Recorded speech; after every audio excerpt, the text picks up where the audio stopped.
All right. Hey, guys. How's it going? Marc Kenolio here, owner of Iron Hawaiian Fitness. And we are going to be doing our IHF Insider podcast. First time. And we have 3 of our trainers here, including myself. Like I said, I'm the owner of Iron Hawaiian Fitness. Been doing fitness training for 30 plus years. Running a gym here in beautiful Hawaii, Honolulu, Hawaii. And our topics, we're going to be covering a lot of different topics in this, fitness related, everything that you can think of pretty much. You know, some fun stuff, some serious stuff, all the kind of things that, other things that people don't want to talk about. We're going to talk about all of it. So let me go around the table here and we'll start off with our first trainer here, Jeff Hoff. Yeah, well, he said it, Jeff Hoff, trainer at Iron Hawaiian Fitness and contest prep coach. And that's about it. Short and sweet. Next guy, Jed Hodges. Jed Hodges. Everybody calls me Hodge. I've been doing this for about, I think, 7 years now. And what got me into it was I got into bodybuilding. I realized for me personally, it's harder for me to like get in shape and do the bodybuilding thing. My genetics are more for like, my family's all like corn-fed strength and stuff. So for me to do something like that was harder. But me doing that helped me get all this knowledge I can use now to help other people.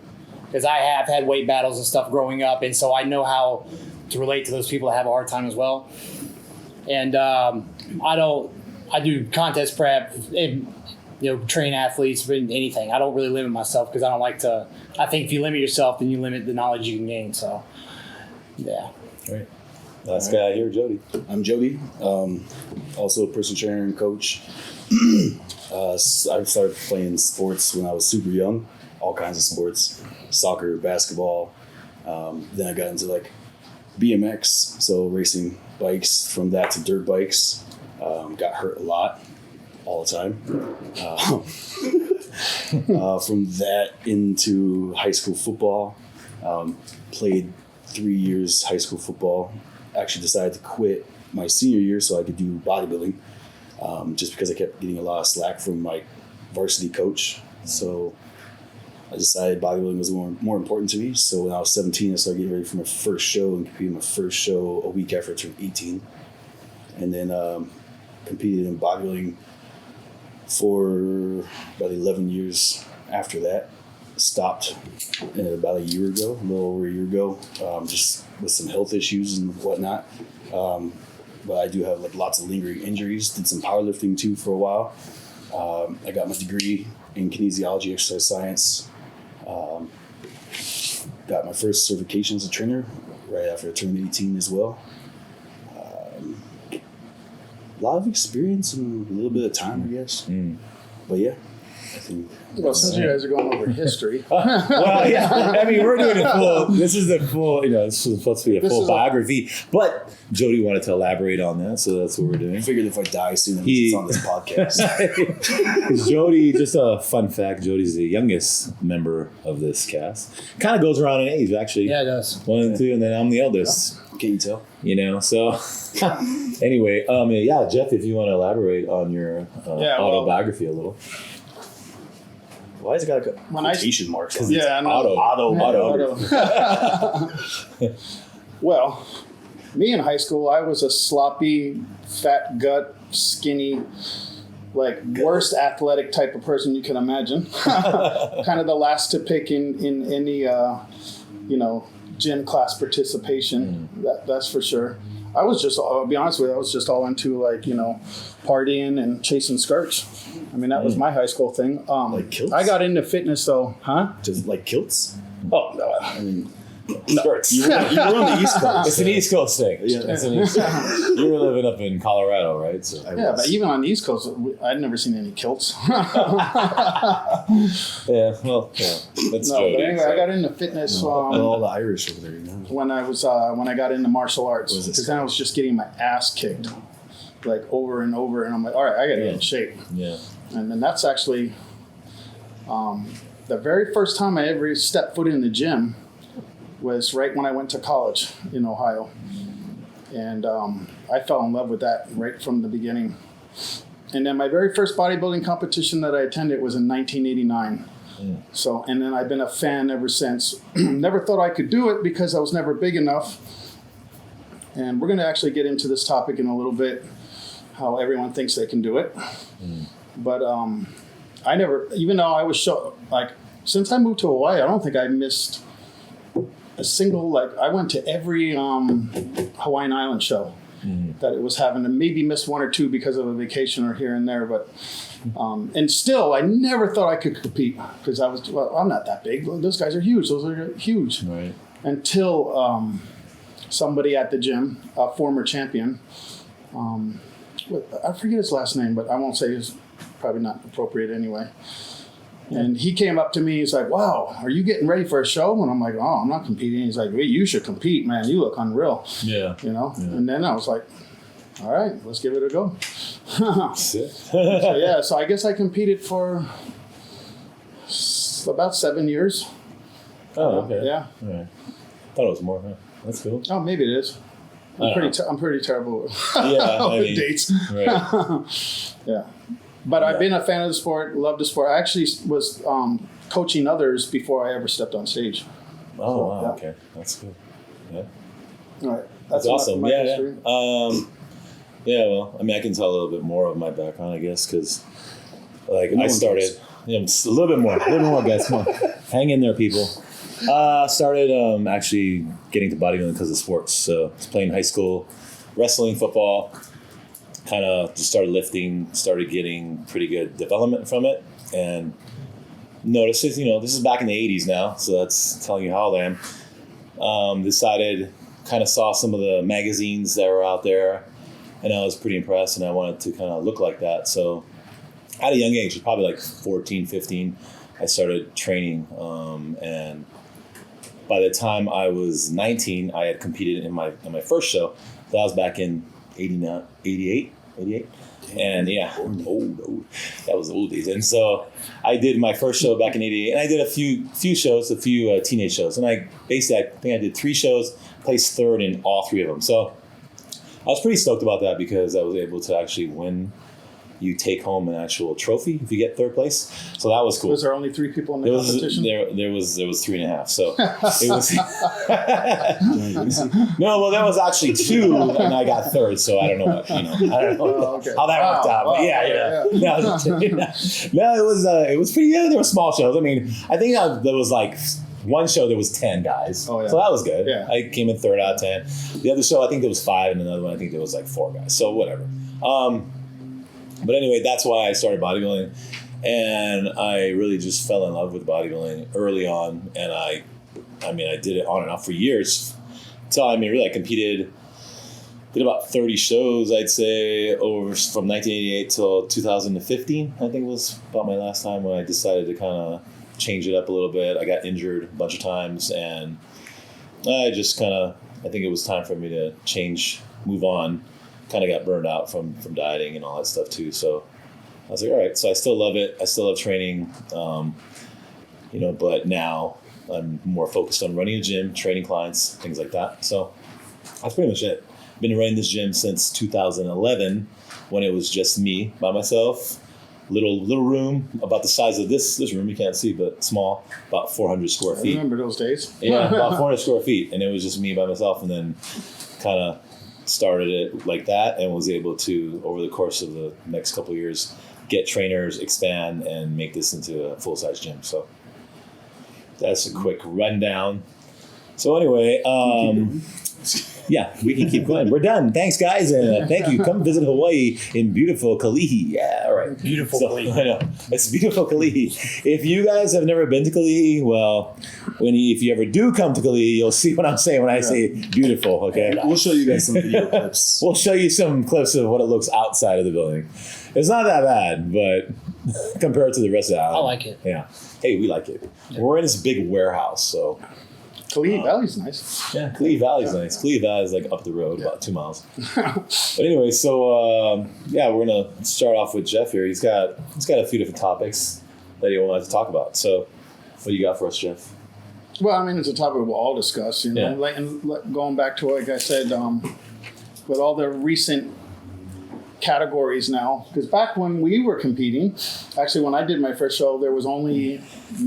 In the men's division, there was only men's bodybuilding. Yeah. There was no men's physique, no classic. You know. Yeah, it was bodybuilding. Yeah, it was just men's bodybuilding. And women's bodybuilding. Hence why I never bodybuilding. thought I could do it, because you had to be huge. Yeah, I mean, like, yeah, you know, that's true. you know, it's just like Yeah, an open bodybuilder.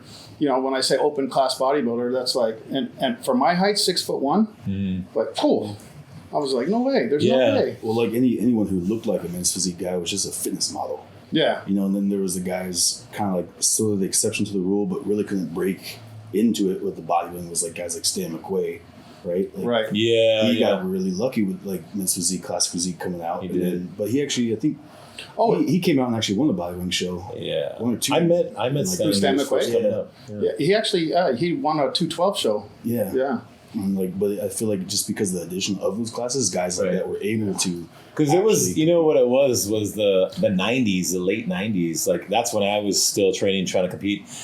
And it was that freak look. I mean, it was really, you had bodybuilding, that was it. And you had a bunch of guys, which I would say I was in that, which was these, you know, good development, good bodies, but we couldn't get to the level of those, you know, Kevin Levrone and those Paul Dillets, those kind of guys. We were like a bracket down, you know, we could never. So there was all these guys. Oh, that's the genetically elite super. Oh, that's what I mean. Yeah. Yeah. So, and then you had guys that were turning pro, but the thing is, even back then, like to turn pro, I mean, it was one card per show. Oh, yeah. I mean, you know, that's it. Like the USAs, I mean, the nationals, they had each class winner would turn pro, but if you were in a light heavyweight or a heavyweight, I mean, you're not going to do anything as a pro. Turning pro as a middleweight, and below, you're not going to even do anything because there was no 212 classes or 202s, whatever. There wasn't any of that. So it was like, yeah, you needed to put in some time. Even me, before I did my first show, I trained for a good solid 3 years before I even stepped on stage, and that was a teen show. And I put 3 solid years in before doing teens. You know what I mean? So a lot of guys are trying to step on stage within the first year, right, of training, right? First year of training, and they want to step on stage, and then they want to win, right? They're coming to you saying, Do you think that mindset was always there? Even in like the 80s and 90s? Do you think it was always there? There just wasn't like... No, like I don't think so. No, it wasn't. Something like social media to advertise it?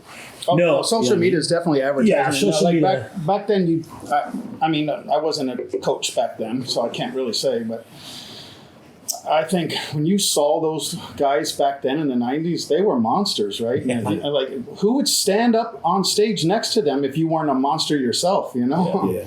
But literally, like, guys are coming in the gym, and they're coming up to me, and they're like, oh, I want to compete. I want to do a show. And I look at them, and I'm like, and my thing I always say, do you want to do a show or do you want to win a show? You know, well, I want to win. All right, well, come see me in 10 years after training your ass off and putting on some muscle because it doesn't even look like you lift. You know, it's like, how, you know, you want to do a show. yeah. And how long you been training for? Oh, I've been going hard at it for 6 months. 6 months? Yeah. Like, because my take is, I think it's great that guys want to compete. I think they just have to be more realistic on the goal. You know, if they've only been training for less than a year, hey, I love training those guys. I'll train them.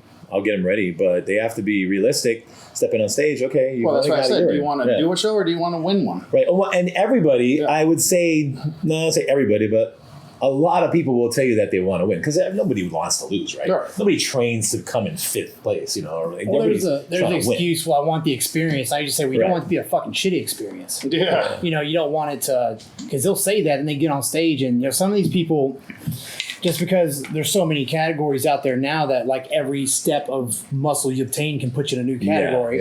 That some of these people will say, "Oh, I look good on the beach with some shorts on or with a bikini on," and they'll get on stage and just get destroyed, and they start getting butthurt and blaming you when you told them in the first place. Like, there's a difference between being able to get people to look at you on the beach and competing with people who've been doing this shit for years. Yeah, and you know, along with the social media and the generation of instant gratification, everybody gets a trophy and all that bullshit. Everybody wants to just get on stage and win right there, and they don't realize that how much work people have to put into it to actually be in the top. Yeah, right. But, I mean, that's the same as any sport, really. Yeah. Like, you can just walk up to, you know, go over to the gym over here, right, and ask the coach over there to be like, hey, I want to be in the NBA.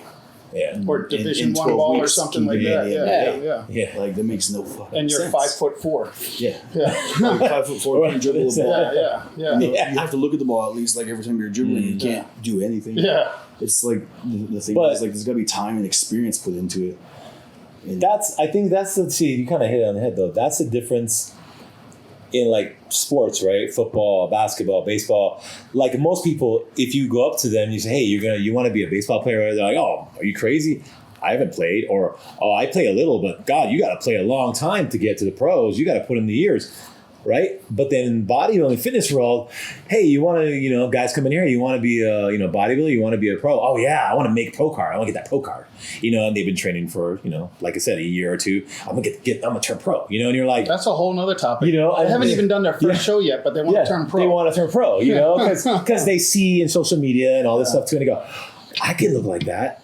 So again, It's nice to have a dream and all and have goals, but and some, you concentrate do. on the very first step before. Right. well, I think some of the Right. things, I think one of the main things that really bothers me when you get those type of people who are like, I want training, I want to do a show, I want to turn pro, yada yada yada. It's like, okay, well, have you like gone and looked up the rules?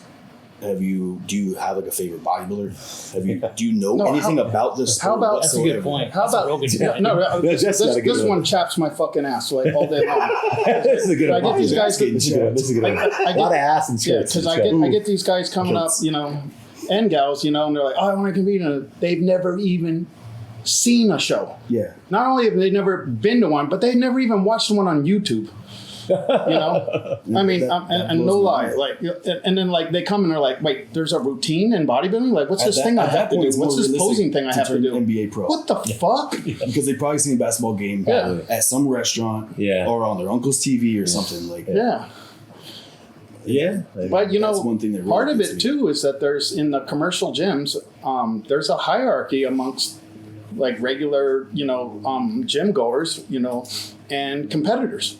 It's like, oh, that guy competes. Oh shit. Oh wow. Did you hear she competes? She competes. That girl. Oh wow. Like they're held to a higher standard in the gym, and everybody wants to be in that like clique, that hierarchy, and so they come and then they come to the coaches and they're like, oh, well, I know about this coach. This coach got all these people in shape and winners, and I want to do a show.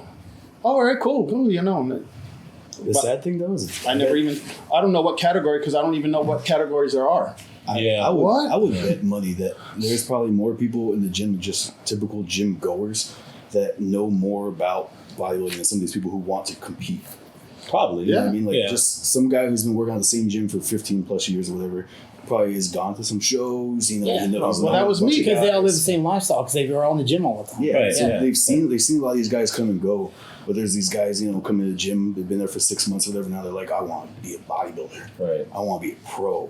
And it's like That's the part this that gets guy me. that Yeah. has no desire to compete and be on stage, doesn't want to get spray tan, Yeah. thinks it's kind of funny, but he does admire it or whatever. But the thing is like he's got more experience, not ever wanting to step on stage than this guy who, so And I was like naively steps myself. into the whole thing. That's the And attention. he's probably got more discipline too, because like I say, he's been in the gym for a while. And he knows about the sport, and he probably follows a similar lifestyle. And that's why he's in shape, even though he doesn't want to compete. But the lifestyle is the main part of Yeah. it. So it's that coming into it with like zero experience and then not going to a show, not really looking it up. Like I know before I ever competed for, like I was like 15, 16 years old when I just started looking stuff up on YouTube. YouTube actually existed. But I also went to like Barnes and Noble. we I didn't have would literally go to Barnes and Noble and like read these books because I couldn't afford them. So I go in there, read like Anabolic Primer and the Encyclopedia I of still Modern have Bodybuilding. I still have that. Yeah. But I'll go through and like look at all the posing pictures and then read all the stuff about like supplements and all the things, the dark side and the whatever too. Right. But the thing Who was, doesn't own Dan Duchesne's book here? I Yeah. bet we all do. I've got but it's but it's like that was all stuff. It was just like when you first start getting into something, like you start liking Mustangs, right? All of a sudden you start noticing Mustangs. All right, cool. Now you want to understand how the hell the Mustang works. And then when you get your own Mustang, now you know a little bit before you got it. Now you start playing around with that one. Yeah. And it's like the same thing as you're constantly kind of like finding out more and more about it and tuning it to get it to be exactly how you want it to be. Right.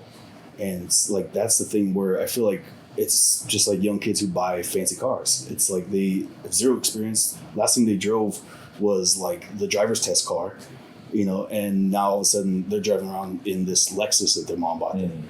And it's like kind of the same mindset almost where, you know, they come into this, they're like, oh, I like lifting weights. It seems like fun. It's pretty cool. And all of a sudden, like, I'm going to be a pro. Like, it's not that simple. That's about right. I mean, it says, you know, part of it's people are excited, right? They're excited. They're goal driven. A lot of people, they have to have something to drive them. And right? it's They wanna okay, have a but goal, like Hodge said, like, you know? like just as long as you're aware of what is required and what it's Right. going to take, you know, just so you know, like winning is not easy. Mm-hmm.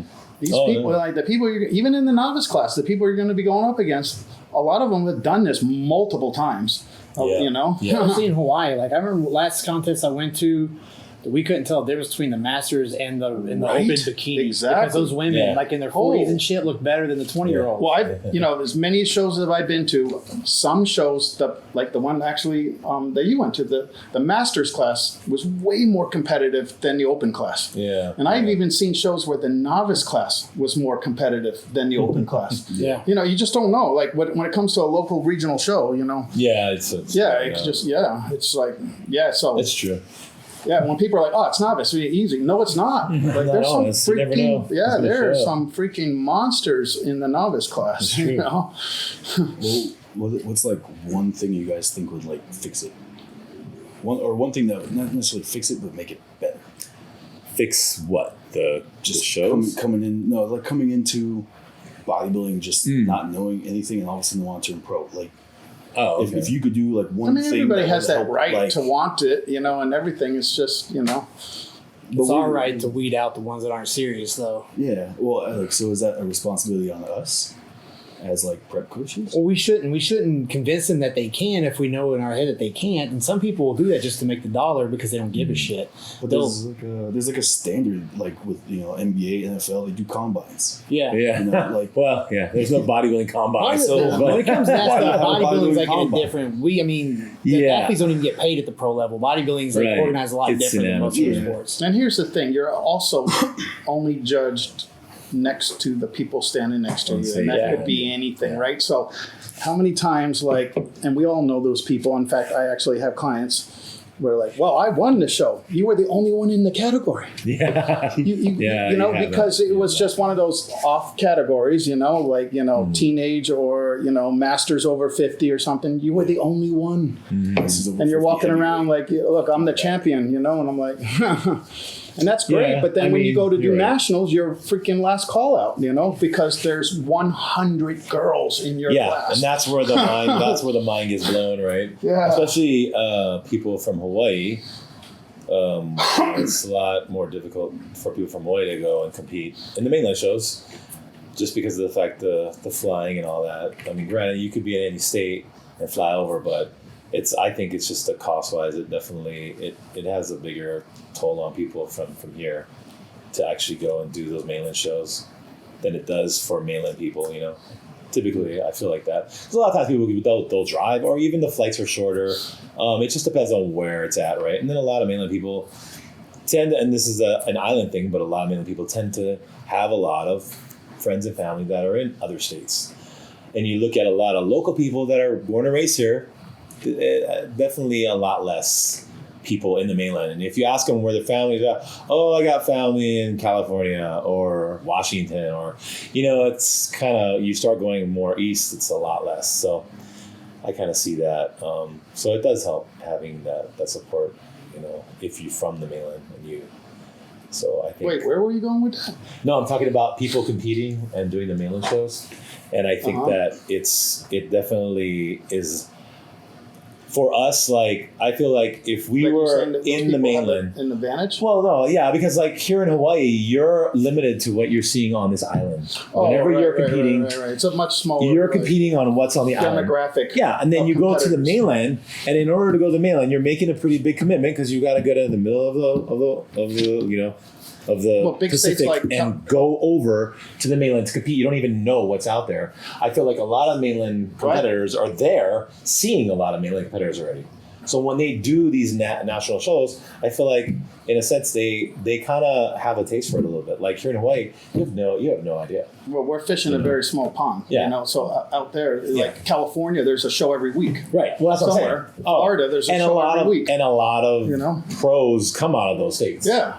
A lot of guys, pros turn There's pro also, in those states. 20 times more competitors than there is what's on our little island, you know? Yeah. Yeah. I mean, exactly. Even though we in fact, most people in the mainland don't even know we have a bodybuilding community. That's what I'm saying. So it's kind of I think it's kind of a deceiving thing for somebody here who competes and then they do a show and then maybe they win the show here. And they're like, oh yeah, I'm going to go do the mainland show now. I'm going to go do the USAs or something, you know what I mean? Yeah. And they get up there and they're just like, whoa, like what just happened, you know? And I think for a lot of them, it happens, you know. It's difficult. But we have had some amazing we've had some pros. success. We've had some. Yeah, a lot but of look at, people that went out but there. when you look at it over the years, right. look at, because I mean, I know like Alan Ichinose, he turned pro in 80, I want to say 88. 88, dude. So he was like, honestly, he was like the first pro from Hawaii. 88. Okay. And then when was the next one? I mean, what was it? Chris Faldo? Yeah, but he was Chris Faldo's in the late 90s, wasn't he? No, it was in 2000. Yeah, the guys, and I'm talking about guys. 70s? 2007. Oh yeah, 2007. Yeah. And I'm talking about guys that were born and raised here in Hawaii. I'm not talking about like mainland transplants that came from the mainland, lived in Hawaii, and then turned pro. Right. That's not what I'm talking about. I'm talking about guys that were born here, went to school out here, raised here, lived here, and then went to the mainland and competed. Those guys. That's 2, and then there's Shabbos. That's 3. You can kind of give that 2009. You can kind of give that to Mike Gagnon though, because wasn't he like living here and then he was in California. Oh, he was. He's from California. California. Went up there and got No, I know, but was he living in California and then he turned living pro? in California. So did he move to Hawaii? Mike, let us know. 07? No, he came to Hawaii after. He was in a Marine Corps. He was already a pro. He got stationed. He wasn't a pro yet. No. Who? Yeah, Mike Dragna. Oh. Yeah. Yeah, he was living here and then turned pro, right? Mike? I don't know. I mean, he's sort of from here, but at the same time, like I mean, he was from here. Yeah. When He's here long enough. When he was doing USAs, like the first time like, they said that he was from Mililani, the second time he was from Mililani. Yeah. You know, so he was from here technically when he was competing, but he wasn't born here. Right. No, he wasn't born No, here. he wasn't born He's here. from Cali, and He's pretty much as did a local lot as of you get, though. I California mean, stuff. he's been here for a Yeah, long so I'm not trying to Yeah. cut the guy out. What I'm saying is, What about look at the numbers. O's born. Well, now we're talking about more of the. Well, there's I'm a talking lot about of bodybuilding. guys, I'm talking about yeah, bodybuilding, right? yeah, Just bodybuilding, strictly bodybuilding, bodybuilding, right. because that's where the sport started from, right? Was bodybuilding, and then it evolved into the other stuff. But again, hundreds of competitors over the years, Right. thousands, whatever, and there's only been a couple of guys that turned pro from here. Right. That's the point that I was making. So, again, and only in the last now, when they opened it all up and they did all the classic physique, men's physique, and they had all the masters, they were letting all the masters turn pro, a lot more pro cards coming out. Not to take anything away from those guys, but there started becoming a lot more pros that are turning pro here. A lot of guys started turning pro here. Maybe because we're in the all men here, Masters. we're like very little talking about the female divisions, but a lot of females turn pro. A lot of females too. Right? A lot of females turn pro too. And A lot of bikini, A lot of it was figure, masters. A lot of masters. Yeah, The masters division is what really opened it up for everybody. I really think so. So, Do you think? And maybe that's because we live in a climate that we walk around in our bathing suits all day. yeah, we look good at an older age, right? You know. So that probably helps. Yeah, sure. So anyway, we should That's, move on. from yeah, that move on topic. from that. But Yeah. Anything to say, Hodge? What we just talked about? Yes. I mean, like you said, there's a lot of categories now. A lot more people can turn pro, and it's good for the sport financially, business-wise, and stuff. But at the same time, there's so many categories that, It's good for us coaches too. yeah, it is. But when you look at it, there's such a gray area on where people fall in. Right. Like, so, for instance, I think last year there was a pro qualifier, and women were taking pro cards in multiple different categories, like women's bodybuilding, then women's physique, and Right. and so because now they're letting crossovers happen, which I think is bullshit. Like if the category should be so divided that you can't cross over. If you're doing physique, you shouldn't be able to do bodybuilding. I mean, if you do, you're going to get destroyed. Right. You want to pay that extra $120 just to get your ass beat, go ahead. But that crossover crap and people winning multiple divisions tells you right there that there's so many categories, there's not enough judging criteria on what each category should have. So now you've got these women and guys are going and getting multiple pro cards in different divisions and just and I think that's shitty sportsmanship, honestly, because if, let's say I'm going to compete in 3 different categories. I paid the $100 whatever for each category, and I got my pro card in the first one. Yeah, I may be out a couple $100 if I don't compete in those other ones. But you know what? I got a pro card, and I can use that and compete in any division in the pro. It's not like I have to get a pro card in physique to compete in physique. I can go physique, and I can gain 10 pounds and go bodybuilding. Right. So once you get that pro card, that's it. So be a good sportsman, take the bite on a couple $100 and let that person who's going to get second get their pro card instead of being an asshole and shutting their dreams down just because you want to fucking egotistical and glorified and go up there and just take it from everybody else. I think that's fucked up. That's what it's about, baby. It's fucked about winning, up, baby.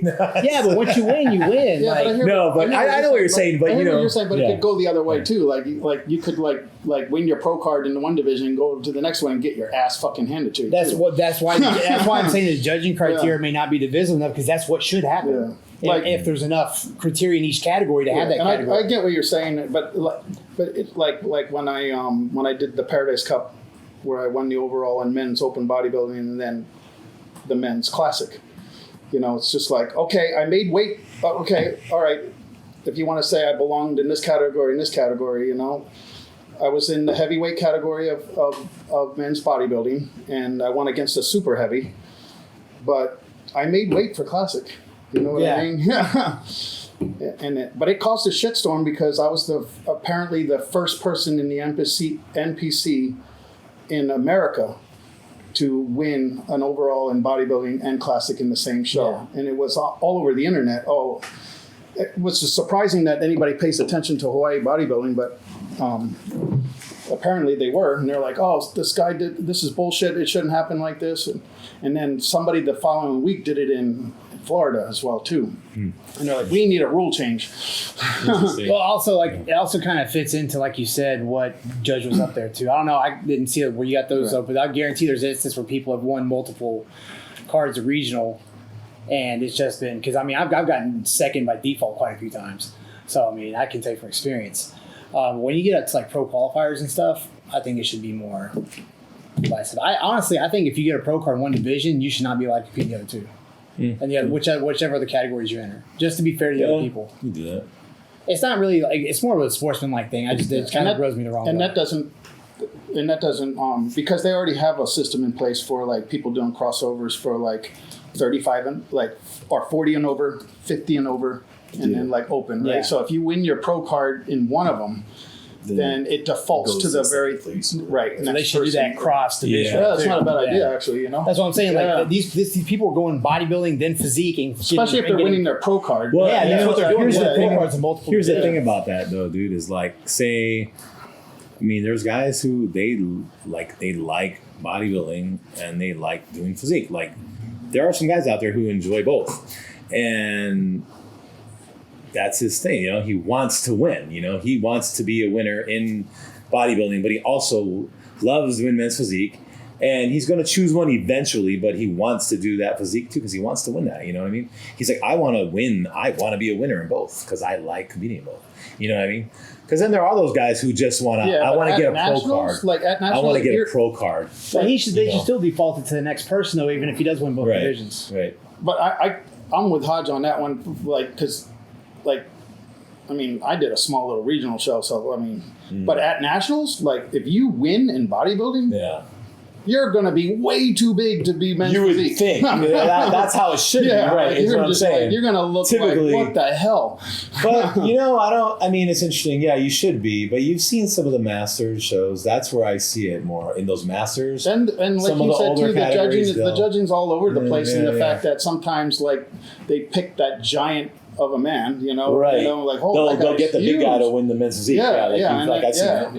And it's like, I'll be honest, the very first USAs I attended, I was side stage. Everybody knows there's really no backstage. They kind of hang out on the sides over there. I was side stage there, and then I seen these guys that were like had the fake tans on and everything. Yeah. I'm like, damn, they are huge. Like, Right. okay, well, here's the super heavies, you know? And then, like, you know, they strip out of their sweats and they're wearing board shorts. And I'm like, what the? These guys are like 24-inch arms and freaking shoulders out. I mean, they had to have been like 240, 250 plus, you know? And I'm like, how is this guy men's physique? But that was the first, like, remember the first year of men's physique? Yeah. When the guys were That's huge. when I did it. Yeah. And then they were like, okay, wait, this is out of hand. It's kind of where classic came in too, you know? Yeah. Like they invented the classic because the men's physique guys were getting so big, you know, but not big enough to like jump up to bodybuilding, right? So they gave, but what happened, unfortunately, was more bodybuilders dropped down into classic. That's what it then was, men's physique guys moved up to classic, you know? That was like a little... It was a lot more bodybuilders. Yeah. That came down. But the men's physique guys were just huge, getting way big. And they were getting the nod, though. That's the thing, you know?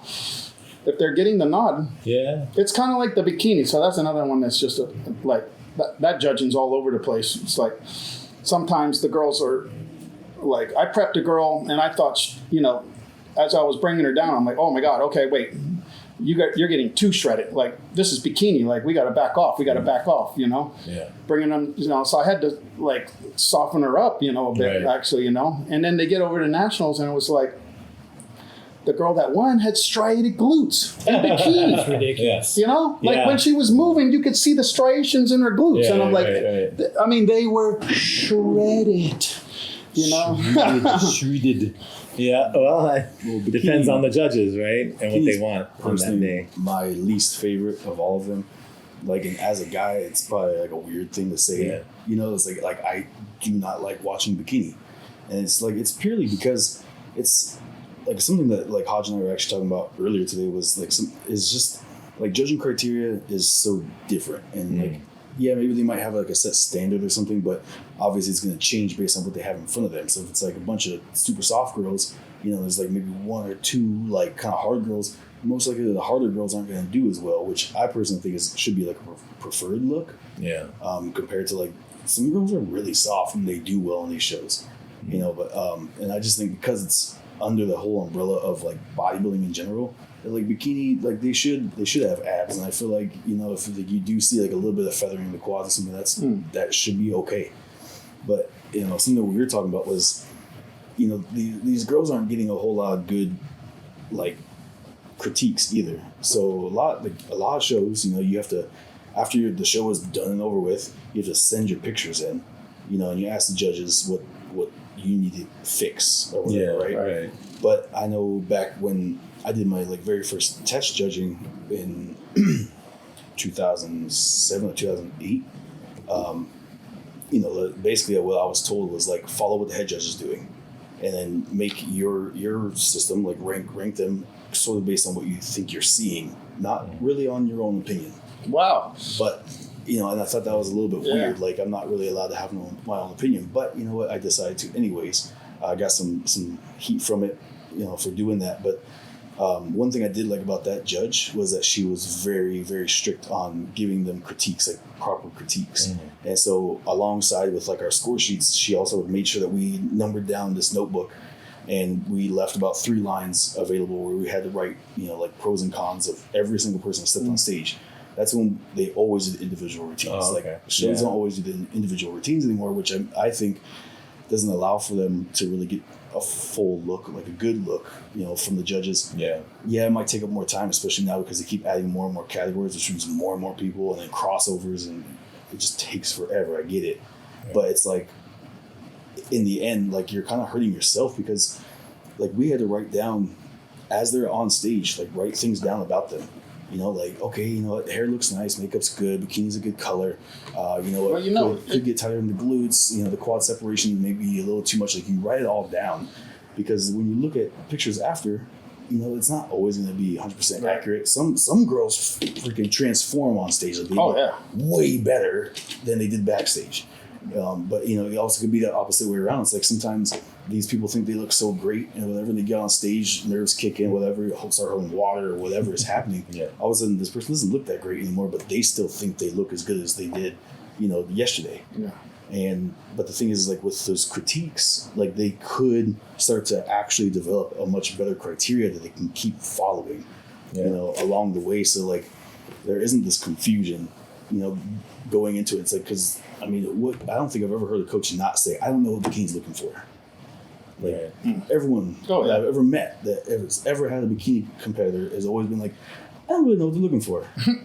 It's like, not too soft, not too hard. And then you come in like a little bit too hard, so you come a little bit softer next show, and they do bad. None of that applies to men. Yeah. But a lot of inexperienced, where you got your critiques on the spot. Yeah. A lot of inexperienced competitors and wannabe competitors, they think it does, and I'm like, how many times have you heard? Oh, I think I'm going to do men's physique because you don't have to be as lean. What the fuck? Yeah. Yeah, you do. Like, I don't care what category you're in. Like, classic, men's, bodybuilding, or you have to be shredded as fuck, or like turned inside out shredded. You know what I mean? It's like, but females, that's not the case. Like, there really is, like, you can't be like bikini. It's the least condition, and it starts moving up. Figure, a little bit more condition. Physique, even more condition. Bodybuilding, retarded condition. It's just like, but men, you got to be shredded as hell, no matter what, Always, every class. Yeah, so it's tough. Yeah, it's even as a coach, it's like, do I bring them in too shredded? You want to show up. Yeah. It's hard, but it's hard to deny a super shredded physique up on stage. Like, when they're standing even amongst the other girls, and she's got that beautiful set of six-pack abs, and she's got, like, that great quad separation, the glute hand separation is just crazy. And it's just like, but according to the NPC bikini criteria, that's too lean, but damn, she stands out, and I think a lot of local judges, like, they give them the nod. And then, and then as a coach, and you're trying to soften somebody up, you're like, well, wait, but we've got, and, I won't mention names, so, we brought in girls too darn shredded, and they told them, you're a little too much. Too hard. Yeah, too much. Too hard. Yeah. And that could be structure too, though. Yeah. Like, sometimes. It's hard. It's hard, but then, all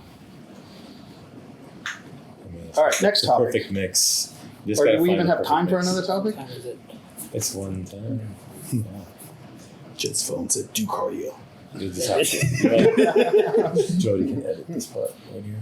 You can edit this. I'm not going to edit this. You're not going to edit? We're not editing No. this? I don't know how to edit anything. Oh, damn. Jody's the guy that doesn't know how to edit, so we usually ask him. And he never really knows what to do. I don't even know why I keep asking him, because he doesn't even know what he's doing. I don't actually know what I'm doing. I just don't want to do it, so I just give it to him, and he doesn't really know what he's doing, so it's like, whatever. I would prefer somebody.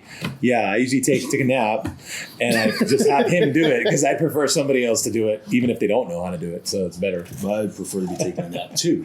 Yeah, Just but not unfortunately, Not with well, yeah. at the Anyway, same time, but in different places. so anyway, Where was that line? Was it right here? I just went way over it. So that was a lot about the bodybuilding scene and how it is nowadays, and how people want to train and compete within that first year and turn pro, right? That was kind of until the lifestyle blindsides them out of nowhere. Yeah, They realize what they got to do. Exactly. So that was pretty good. I don't think there's a whole lot more to cover on that one. No, I think we got it. We definitely hit it on the head. Yeah. And so anyway, I guess that's our first episode of Are we on IHF Insider. Yeah. Huh? Okay. Yeah. Okay. Yeah. Anyway, that's let me try it again. That's our first episode of IHF Insider It's just a whole podcast. lot of opinions. A lot of opinions, but this is what it's about, right? We're trying this out. Get that kind of. Yeah. We're trying it out. We're seeing how this goes. Swinging hands. I'm using my hands. I talk with my hands a lot. Yeah. Watch out. So anyway, If you guys have any subjects that you want us to talk about, leave them in the comments below. That would be awesome. So that way we don't have to rant. There's a lot of combined knowledge here, so. But we will rant. Yep. But the thing is like, if you give us 10 questions or something every week, then we can actually stay a little more organized, on task, and keep it moving. Maybe we'll set like a buzzer or something. It's like time's up. Put a little Like, all right, Tim, shut up. You're all right. I think we did fine. Yeah. We're good. We're good. That was good. No, that was perfect. I mean, there's a lot you can talk about on that subject. Oh yeah. I mean, yeah. We really just hit the surface of it. for real. You know. These guys get fired up on that topic, man. Yeah. Not naming names, but some guys do. Anyway. What else? That's it. All right. Well, That's it. Is the cat in the video? I don't think so. You can bring the cat. Hey, we're here with cats. We got a lot of cats in this. If everybody's office. wondering what I'm staring at. Yeah, we're staring at the furry Everyone pussy might cat. be wondering why I was going, in the middle of the Yeah, video. there we go. Oh boy. He's got his Furry pussy cat. Yes. All right. All right, guys. Till next time. See ya. IHF Insider. Aloha.